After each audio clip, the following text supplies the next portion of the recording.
I'm very pleased to present Dr. Esther Adi-Japhe from Bar-Ilan University, and she will be speaking about motor skill learning, a developmental perspective from early childhood to young adulthood.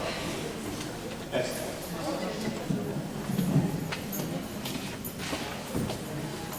Okay, first of all, thank you for being here. And I want to thank the organizer for inviting us and for always inviting me for this wonderful session. And I feel very honored for that and for meeting today. Okay. So, skill learning is central to young children's daily activities. However, as we've seen so far, it was mostly studied in adults, and most of these tasks you've already heard something about, apart from the motor pursuit task, which I will mention later. So although it is very central to children's learning, it was not so much learned in children, surprisingly. Although there has been studies of implicit learning, and there was a notion that implicit learning is age invariant. It means that it's similar in children and in adults. For example, Ani, which is a leading developmental researcher, suggested that some results that she had from drawing behaviors provide compelling evidence that implicit learning processes are age independent. However, as you have seen so far, notions in this area of research are fast changing. So the same author 13 years later said that these results on another task using the artificial grammar task says that these results suggest that the claim that implicit learning processes is independent of age needs to be revised. So it's not clear what is going with implicit learning or procedural learning with development. And I bring some more results because most of the labs show age-dependent findings. This is an example of an auditor perceptual learning task, that's discrimination. And the authors begin the abstract and say adults can improve their performance on many perceptual tasks within training, both within and between sessions. But when does the response to training becomes mature? In general, training in general becomes mature. These results, at the end of the abstract, these results demonstrate that the processes that underlie perceptual learning can continue to develop well into adolescence. Okay, so it's a late maturing ability. Not only that it's late maturing, but using the mirror drawing task, which Ellie already introduced and was tested on AGM, meaning that it's really procedural, the authors conclude that the capacity to detect accurate movements and reproduce the same programming for the next movement emerges only at the age of 7 years. Now, everyone who is working with children knows that children learn very well. We don't need to wait until 7 years old in order for them to learn. So what is going on here? So that was the problem we began, and I was happy to meet Avi and try to solve some of these riddles. Okay, so is really motor learning in children late maturing? So this is the first study that we had with Shoshi Dorfberger. She was a PhD student, was at the time our PhD student, and she studied 9-year-olds. She studied 9-year-olds, 12-year-olds, and adults on the finger opposition task, which I don't need to introduce by now, thanks to the excellent introduction that everyone has made. And as you can see, learning curves are pretty much the same here. Learning curves are pretty much the same, and there are these delayed gains 24 hours post-training, very similar in all age groups, suggesting that children learn, at least 9-year-olds, very similar to adults. And what you see here, that 6 weeks post-training, adults have some additional gains, which children don't have. So children retain their very good performance, including the gains that they have, but adults show additional improvement 6 weeks post-training. This is accuracy. Accuracy improves and within training and then is maintained. So at least for 9-year-olds, we know that they can learn and they learn very well, and in specific tasks they learn very much like adults. But I wanted to study even younger children. I come things about children when they are 5-year-olds, just before they are going to enter the formal education system. So first I needed to find the task. Now there is a huge problem because as I've said, most of the studies on skill learning were done in adults, and therefore most of the tasks are suit adults and not children. And you can find lots of indications for that in the literature, that when people try tasks with adults, it's either that they have problems with accuracy, so for example in the Esther Adi task, in which adults have no accuracy problems at all, children have accuracy problems and they improve in accuracy, and they lag behind adults in speed, of course. So either you encounter ceiling effects in adults or roof effects, or it is very complicated to find a task, for example, in the finger opposition tasks. Young children, 4 to 6-year-olds, can't remember the sequence of 5 digits in a row altogether because they have a smaller, shorter memory. So we needed to find a task, to invent a task actually, and we took a task which we think is ecological, and we call it the invented letter task. So we didn't think of it on our own. So what is the task? The task is has something to do with writing. It's a dot-to-dot connecting task. You see, children need to connect these 3 dots, and it goes in Hebrew.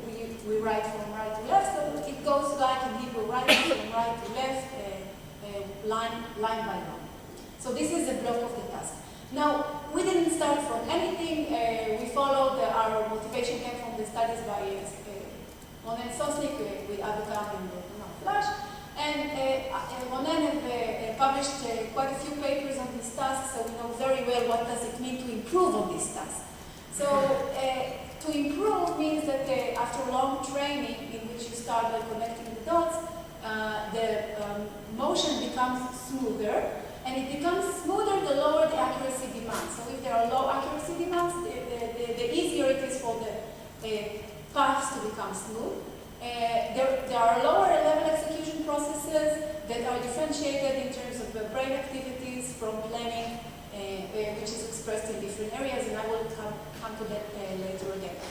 Now, as I have already mentioned, accuracy is very problematic in children because it requires attention. And as you know, attention really matures with age. If I have young students, I'm always telling them that they are going to be even better, which they really find hard to believe, but they are. So we thought of this task, which has really minimal accuracy demands. What we ask from the child is actually what we test is whether he goes through this circle over there. So this is actually the accuracy demands that we request. Okay, so this is how 5-year-olds, 7-year-olds, and 5-year-olds, 7-year-olds, and adults perform the task. I don't know if you see it very well. All groups perform. All groups improve. So you see that this is a block. They performed 12 blocks. 12 blocks is not optimal, but this is what 5-year-olds can do. They can do more than that. It's already very demanding. You can see that all groups improve. This is the power law fitted to the data, and when you extrapolate it, you can see the gain that they have 24 hours post-training, just like in all of these tasks. So this is what would have happened if they continued the training, and these are the gains that they have because of sleep or because of other factors, whatever. Okay, so they learned the task well, as you can see. They had gains 24 hours post-training, and then 2 weeks post-training, you can see that the task was retained. It was also retained on average in 5-year-olds. However, 5-year-olds had some difficulty. Now, if we look at the task, you see that there are on-page movements and there are off-page movements that the child has to do while he is doing the task. Now, on-page movements were well retained. What was missing, or what was getting a little bit worse, was the off-page movements that you can see here. So you can see that off-page in 5-year-olds became slightly less good. Now, in motor control literature, off-page time is usually related to planning, which is really maturing with age. So if we go a few slides earlier, And you remember this here with the advantage of the adults here. Okay, the advantage of the adults here. This really points to the fact that there is some advantage of age, but it's related to the time that elapses, especially in long time delays.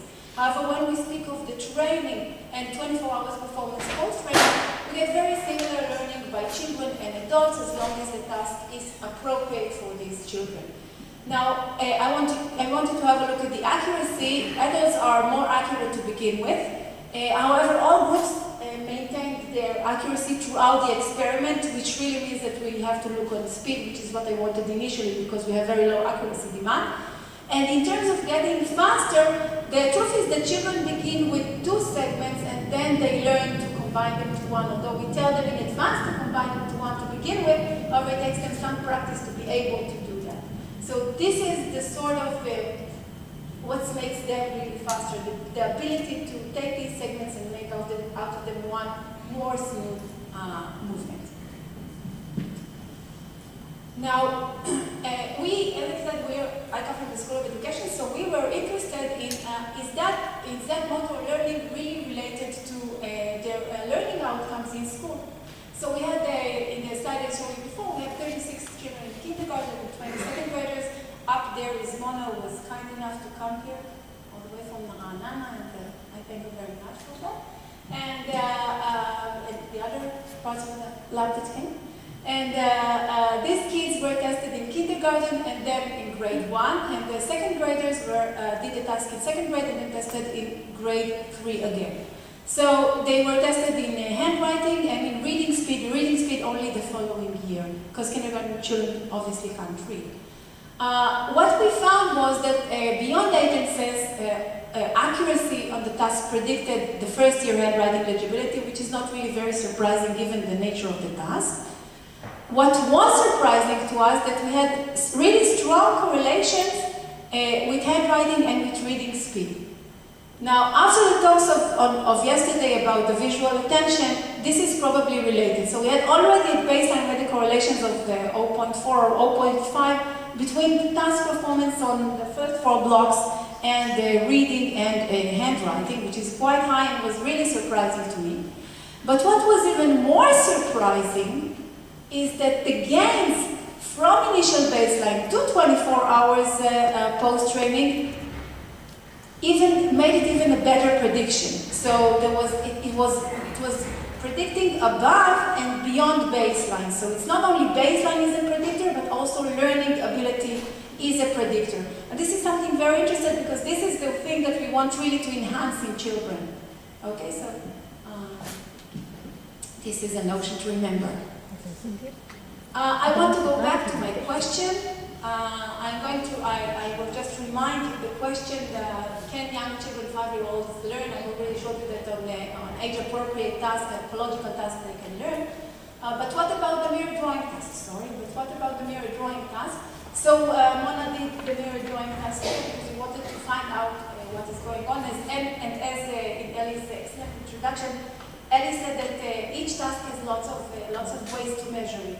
And the mirror drawing task is no exception. There are many ways to measure improvement in the mirror drawing task. However, we know that in motor skill learning, what is important is repetition. Now, if you remember the original citation, which I brought here again, it was told that we were told that the capacity to detect accurate movements and reproduce the same programming. So first, it was assumed that there are accurate movements. Now, the mirror drawing task, although is not really appropriate for 5-year-olds, it has been tested more than once on 5-year-olds, and we wanted to know, are there enough accurate movements that children can actually trace? Now, as you can see, this is the production of a 5-year-old on the task. You can see how inaccurate it is, and it's very, very difficult to encapsulate on such a performance in order to improve. So we tested the amount of correct sides. What is a correct side? Correct side, it means that the segment itself is done correctly, and also the connections to the next segment are correct. So this is a segment to encapsulate on. However, only 3 of the 5-year-olds have had such a correct segment during their first day sessions. So they had 2 5-minute sessions with 10 minutes breaks in between, but only 3 of them had something like 1 or 2 correct segments, including the connections to the other segments. This is as opposed to 13 of the second graders, only 2 years of age later, and of course to the adults, which were of a different magnitude, and of course did the task significantly, much significantly better. So these are on average, the kindergartens. You can see almost no correct segments and almost no improvements. Well, these are the second graders. So the second graders, critically on the second phase, on the second session, have had on average more than 1 segment, which really says that they've had, at least some of them, 13 of them, could have had some real good experiences to encapsulate on while they were making this huge gap, which is nothing like what adults do, but nevertheless is a huge gap for themselves. So the problem in learning, I think, or we think in children, is not the fact that they cannot learn for some reason, but rather that they need to have the correct task and they need to have enough amount of repetitions during the training in order to later on improve.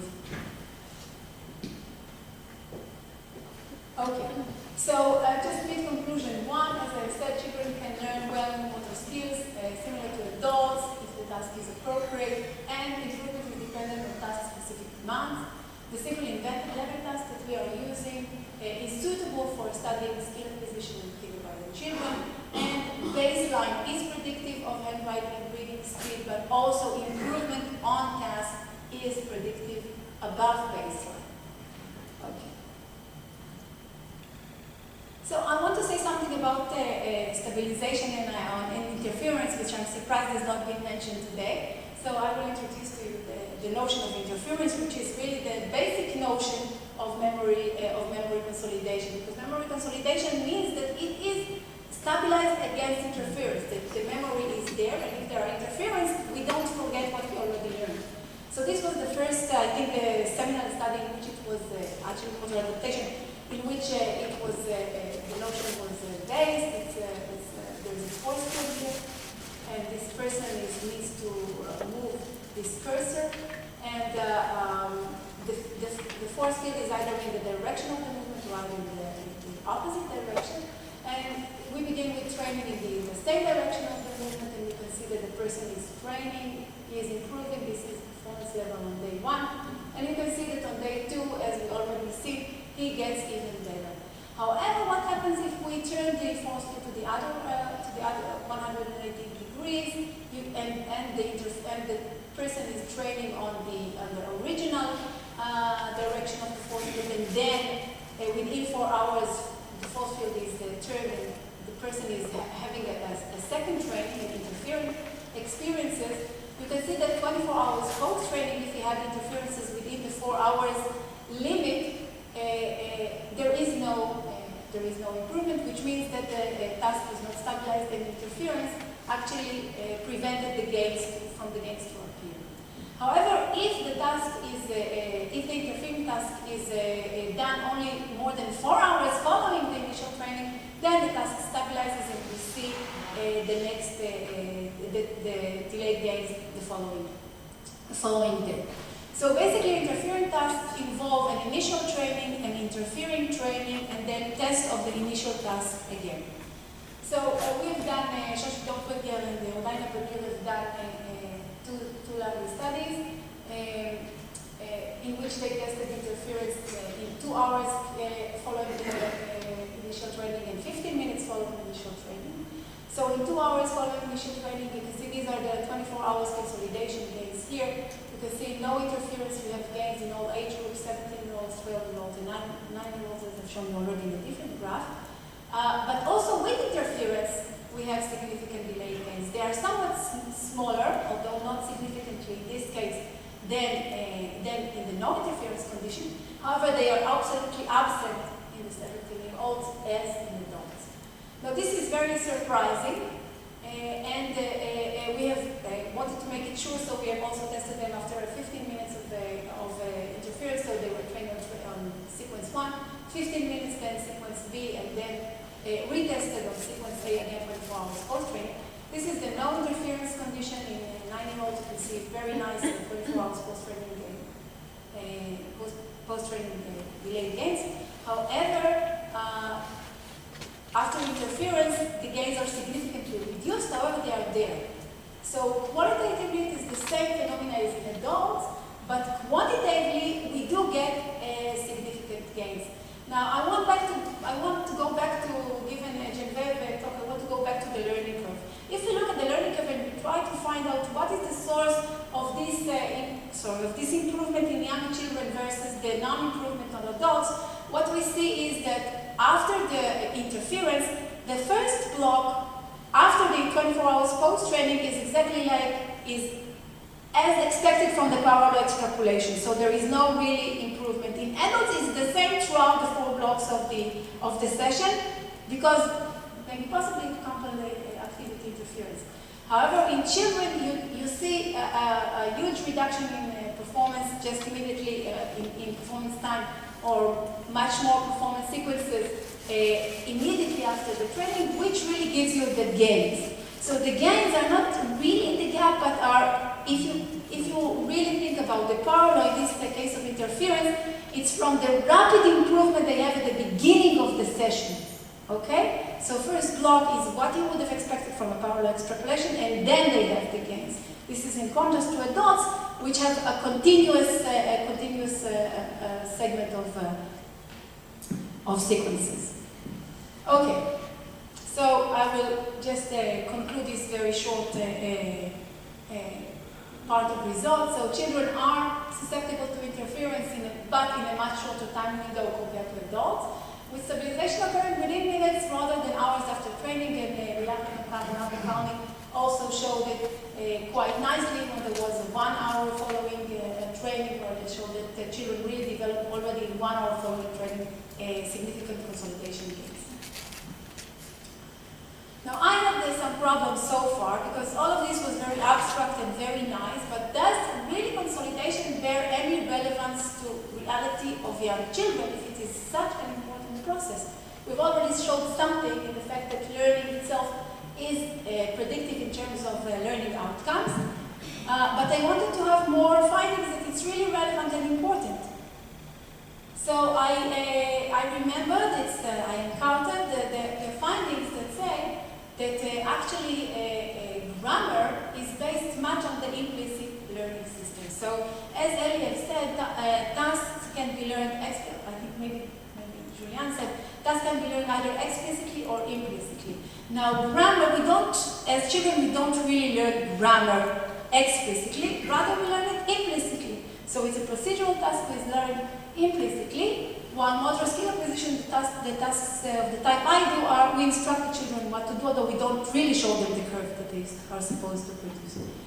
So I was wondering, is there any relation between these 2 types of learning, between language learning and motor skill learning? So I didn't test that directly, although this should be tested one day. However, we tested children with language impairment. Now, children with language impairment, they were introduced to you yesterday. Maybe most of you have met these children. They present delayed or disordered language acquisition. I speak of early emerging language impairments. So they present delayed or disordered language acquisition that is not secondary to conditions such as hearing loss, developmental delay, neurological insult, or environmental deprivation. This is a usual definition. What's interesting is that the incidence of primary or specific language impairment, there are many names to call them.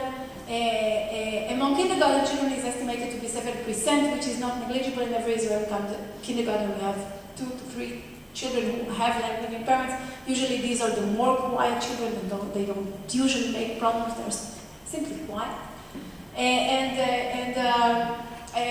Half of the children that are diagnosed with language impairment in kindergarten will develop learning disabilities. So they are at-risk population in that sense, an interesting population to study.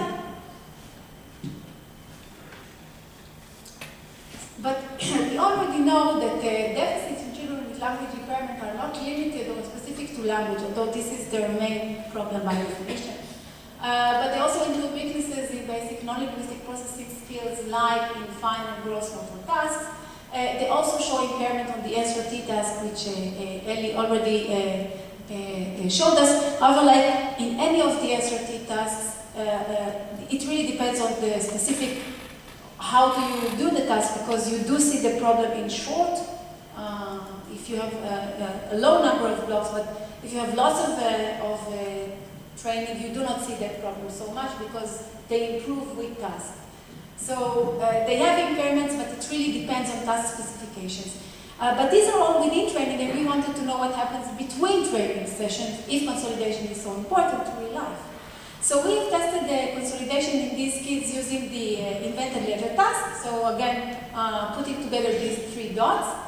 We have tested 24 hours delay, and now we are summing our results from a 4 hours delay that we have tested.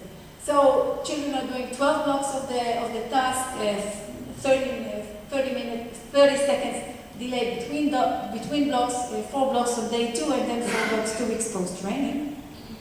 This just shows you children in this task were compared on the BRVMI, which is a fine motor task. So they had good fine motor skills, and obviously they had language problems. This is how their learning looks like. You can see that there is some problem in the learning curve itself. The learning is somewhat delayed initially. But what is more important is the 24 hours post-training. You can see that the kids, the typically developing kids, the open circles are improving or continuing their learning, while these kids, they go back. So they sort of either forget or something else is going there. However, they become worse 24 hours post-training. Now, it's not like that they're not learning, they just become worse, because 2 weeks post-training, they improve back and close the gap. So it's not like they're not learning, they are learning. Children, of course, they learn motor skills, but their learning is delayed. It is delayed both within sessions and their consolidation processes are also delayed. They either need more time or they need more sleep in order to improve on this task. And you can see again that accuracy is maintained, although typically developing children had a better accuracy results. The differences here were not significant because kids were equated on fine motor skills. So in order to see if it's sleep or not, we tested another group of kids within a 4 hours waking delay to see if there's also a gap if it's only 4 hours. Again, in here, kids were equated on the Raven, introduced to you yesterday, which is the really usually kids are equated on the Raven. And you can see that they had lots of impairments regarding language. All these are language tests. They also had more sequential motor memory deficits. This is how they perform. You can see that they learn well this task within a session. They begin slightly less well, but they learn well within a session. Again, we see the gap opening for already 4 hours post-training. So already 4 hours post-training, these kids who learned well the task are doing much less good than their peers who are continuing to improve on the task only within a 4 hours gap. And again, 2 weeks later, this large gap is somewhat closed. So again, we see this delay, but we know that this delay begins really early. So it might be that the fact that these kids have problems, maybe in language as well, but also in the motor problems, is because that they have late consolidation or late stabilization against interference, and so they are easily interfered with other tasks. Therefore, they don't really remember well what they have learned. However, these are very simple tasks, as I have said, and my final experiment that I will show here is what happens if we take even a more complex task. So you see, this is my initial task, which is very simple, just 3 dots. But in experiment 3, we took an even more complex task. This is a complex task. It has 27 shapes per block, but only 7 blocks. So overall, the same number of repetitions in both tasks. I want to go back to the learning curve because we are now speaking of complex tasks. You need to know that for complex tasks, the learning curve looks somewhat different. means that if you have a really complex task, like in a motor pursuit task, this disc is rotating, and what you have to do is you have to rotate with the disc. This is not a simple task. You can see this is day 1, day 2, day 3, day 4. This is a classical study. And you can see that on day 2, you do not begin at the same level of day 1, you begin slightly worse. And then you have what is called, what is known as a warm-up decrement, which is a fast increase in results, okay? So this is what you should expect in a complex task, like the one that I've asked these 5-year-olds to study. So this is the task. They train for 4 days on these 7 blocks of this complex task. They see the task because it is really complex. And then they are tested again 10 days later. Again, groups were equated on the Raven, and they had serious deficits, both in motor, in terms of motor performance and in language, of course. This is how they perform. Now you can see that on day 1 they began really worse, but then they closed the gap by the end of day 1. And then again they opened the gap on day 2, and they closed the gap by the end of day 2. And then again they opened the gap on day 3, and they closed the gap by the end of day 3, and then they opened the gap on day 4, and they closed the gap on day 4. But when there was a 10-day interval between day 4 and the 2 weeks retention interval, they opened a very big gap and closed the gap by the end of the training. So what we see here is that these kids probably have or need some very long warm-up before we can see what they really know. This is problematic in terms of class because the teacher really wants to know what you know now and not what you know after half an hour of performing the task. So you will show a deficit in the exam, although it does not mean that you lost the memory trace. The hypothesis about this warm-up effect, a warm-up decrement, which you can see in the slide above there, that it is reduces with training. The hypothesis is that it is really a set forgetting. You forget the necessary things that are related to actually producing the task. So this is what Genevieve said, that if we have an eye tracking task, then this probably maybe could be reduced. But as is, we see that there are really general deficits. These kids were improving on accuracy, so this is not so surprising. What is surprising is the gap, and the gap that is opening each and every day, and the gap is even getting larger in a 10-day delay between these groups. You can see that typically developing children really achieve the plateau by the end of the training. So, if I want to conclude this section, so kindergarten children with language impairment need more time or practice to achieve consolidation, because we have heard that consolidation depends on time and sleep. But we already saw broad differences 4 hours post-training, so these differences are really early emerging. In the absence of stabilization, because we assume that these kids have late consolidation processes, forgetting was enhanced, and we got this very huge gap in performance at the beginning of the session, and in children with language impairment. So now I will put my concluding. The overall conclusion, just to remind you all what I have taught until now, it's given the right condition, children can learn well new motor skills similar to adults. Improvement is dependent on task and specific demands, ILT, the invented task baseline, and improvement on the task is predicting writing and reading, which is very important for us. Children are less susceptible to interference, and kindergarten children with language impairment need more time or practice to achieve consolidation. In the absence of stabilization, forgetting was enhanced.